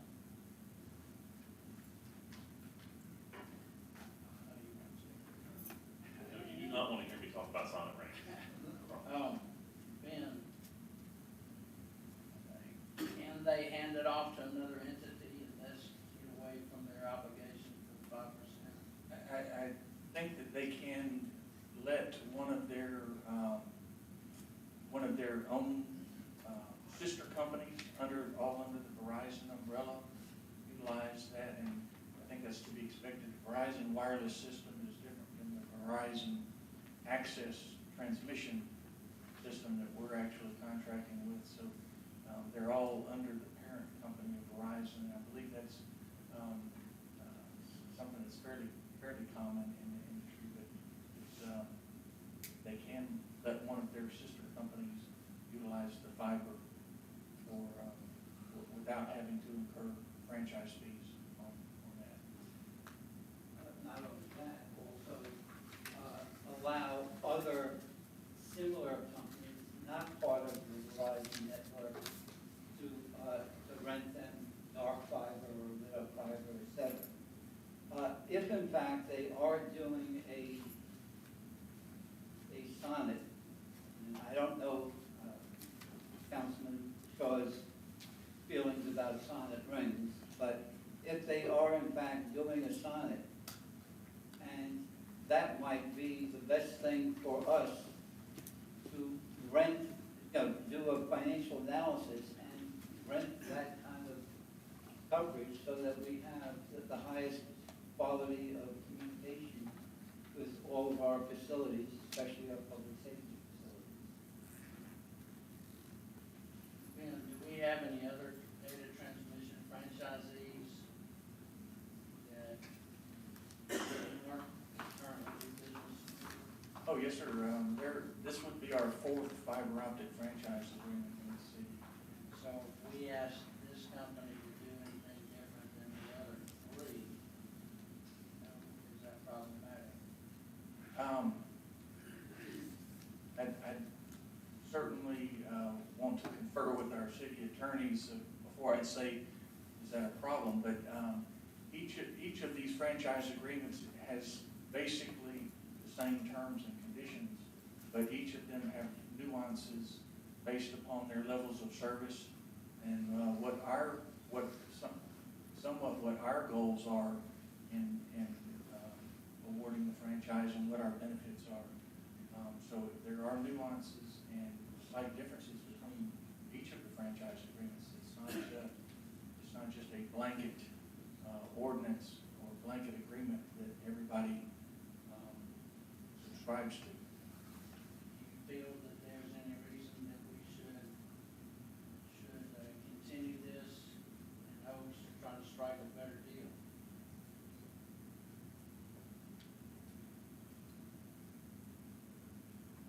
I believe that we should move forward with it on behalf of Verizon. They have been working with us for over a year, and we have diligently been negotiating with them. And I believe that we've reached a fair agreement. I think they're anxious to start placing fiber in the right of way. And in addition to their being able to provide business, provide services, do business and provide services to the citizens of Hoover, the citizens and visitors stand to benefit from what they're planning to do. Thank you, sir. Anything else from the council? Singer, you have anything else? Just one thing, you take a look at the agreement, okay, we have a certain window for each leg or segment that they do, that we have to say, yes, put down the conduit for us. Outside that window, we have to dig it up and do it ourselves. So, and the thing is, it's going to be in their sequence, not ours. So we could wind up with a bunch of conduits in different parts of the city, but it's not connected to anything. And we would not be getting any benefit on that part, as well as no benefit with regard to the 5% revenue. Thank you, sir. Madam Clerk, please call the roll. Aye. Aye. Aye. Aye. Aye. Aye. Aye. Motion is adopted. Next, we have the first reading of ordinance number 19-2419. Ms. Daniels. This ordinance actually modifies the city code, chapter 9, to delete Article 5, stopping, standing, and parking in its entirety, and to replace with the article set forth. The second reading and consideration for adoption will be on Monday, February 4th of 2019. This would be subject to a change that I believe you received on Thursday, which would be to strike section 9-103A, subsection 16, which would prohibit any parking on the area between any roadway and the sidewalk that is adjacent to that.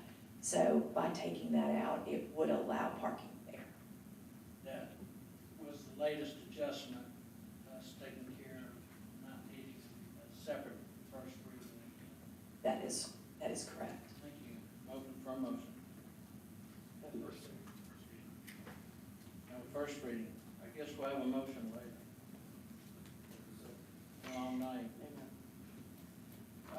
First reading of ordinance 19-2420, Ms. Daniels. The city has been requested by Juan C. Partillo and Rose Ball and Susan W. Falls, who is the executor of the estate of Charles W. Wilson, to annex the properties located at 3269 Monte Dioro Drive and 3236 Pinehurst Drive to incorporate them into the city limits. This ordinance provides for that annexation into the city, and the second reading and consideration will be on actually Monday, February the 4th. Thank you. Item 10 is set public hearings for Monday, February 18th, 2019, here in the chambers at 6 o'clock. Item A, Mr. John Rasmussen, Gonzalez Strength and Associates, request to amend the zoning conditions for the site located at 2311 John Hawkins Parkway to allow one parapet wall to extend to 24 feet, a blade or tower to extend to a height of 27 feet, and a flat roof at 18 feet to accommodate roof-mounted HVAC and other equipment. This does come with a positive recommendation from planning and zoning. Item B, Mr. John Rasmussen Gonzalez Strink requests conditional use approval for a Pet Suites Resort.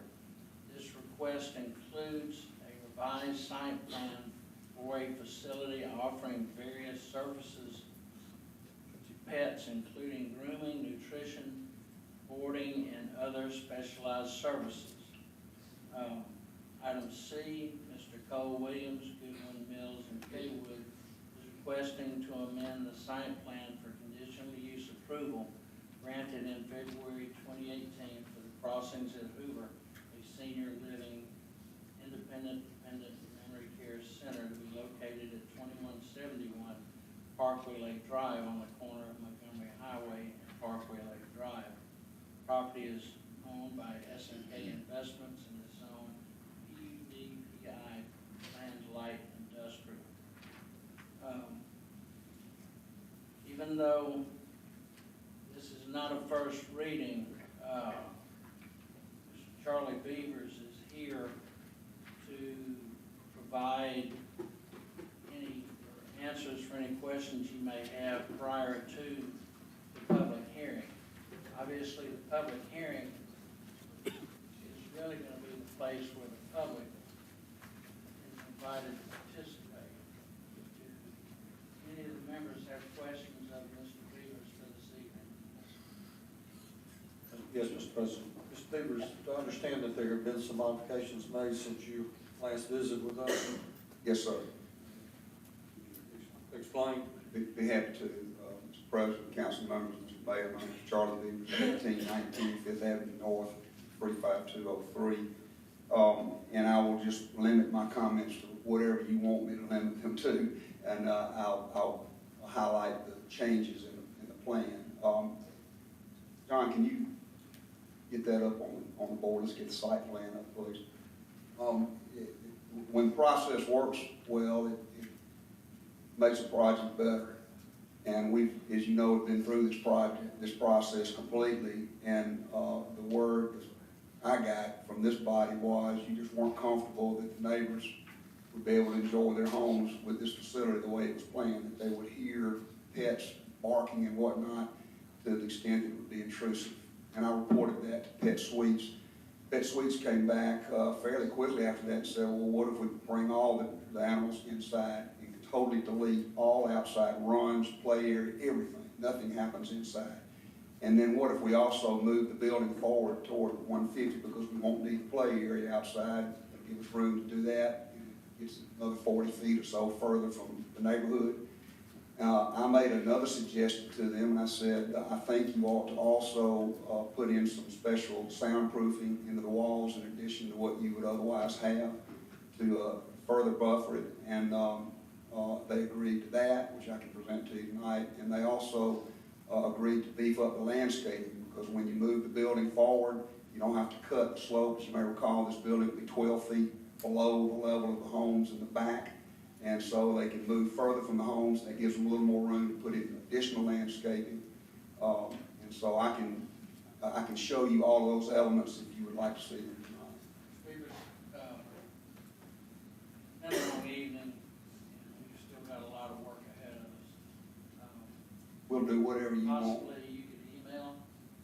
I don't know if it's, if the information's proprietary or not.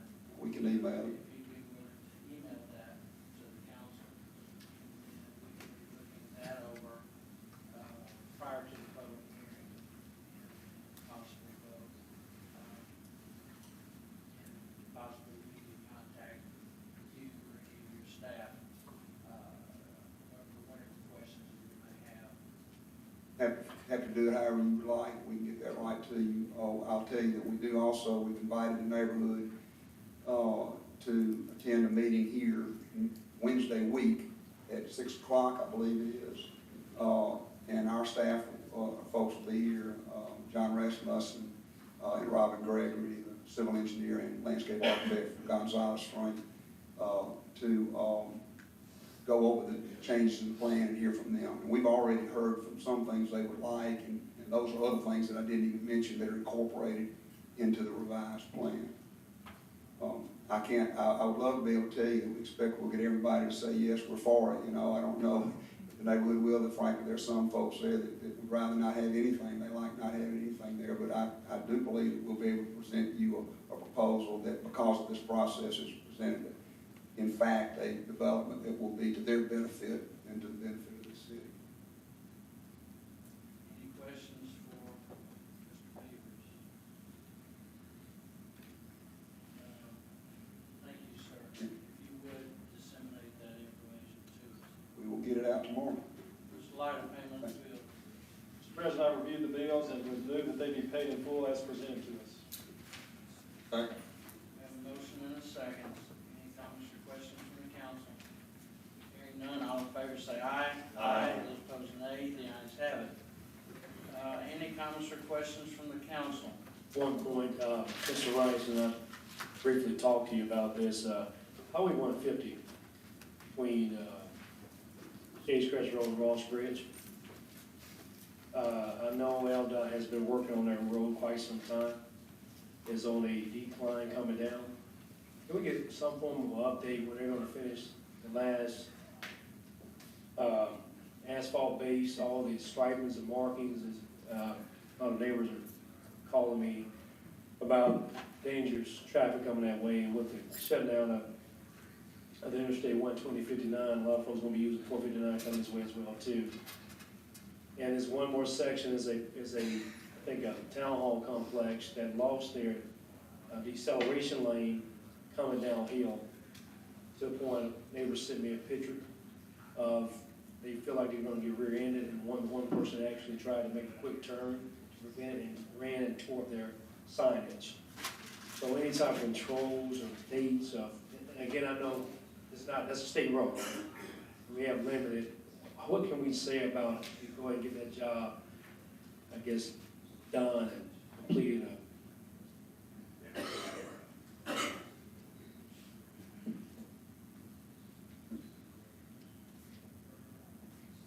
Mr. Murphy, I'll be happy to give you an update on that. I actually talked with the contractor today. He was actually texting me this evening. I know the second turn lane out of Ross Bridge Parkway was opened this evening, so you now have dual lefts out of Ross Bridge Parkway. They just completed some signal upgrades to allow that to happen, so that got turned on this evening. As far as the elimination of the right turn lane into that little subdivision right before Ross Bridge, I just learned about that this morning. That is a problem. We will be working with LDOT. They are aware of that. We'll take a look at it and see if there's something we can do to help that. It is striping on 150, leave that portion of it. Yeah, I'm not sure exactly what the striping is that you're talking about, but, or what the problem is there, but I know. It is not, they haven't finished that, and the striping, and folks they're following the old lines, and they're doing some. Okay, we can certainly communicate that with the contractor in the state and tell them that we're experiencing some issues out there. It is a state project, and we are communicating with them quite often about that project out there. Right now, the weather doesn't allow them to put down the final wearing surface like they'd like, so they are having to make some adjustments out there. So it's 45 degrees. It needs 50 degrees and rising. Thank you. Anything else from the council?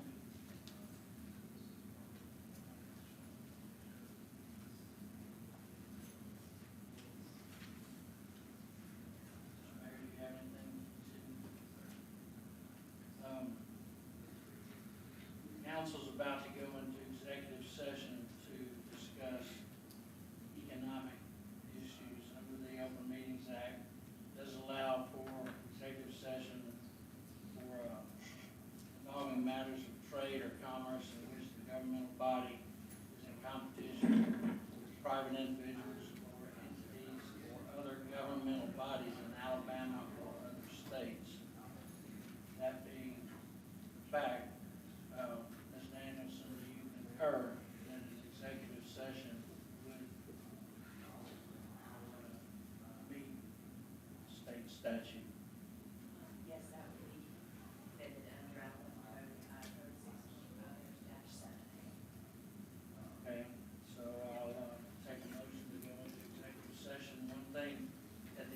session. There will be no deliberations in the executive session, and once the session is over, the meeting will be deemed adjourned. We will not come out and handle any other business. So, you're welcome to hang around and wait for us or watch us leave. It's up to you. You're not gonna. I'd move for executive session, Mr. President. Second. We have a motion and a second. All in favor say aye. Aye.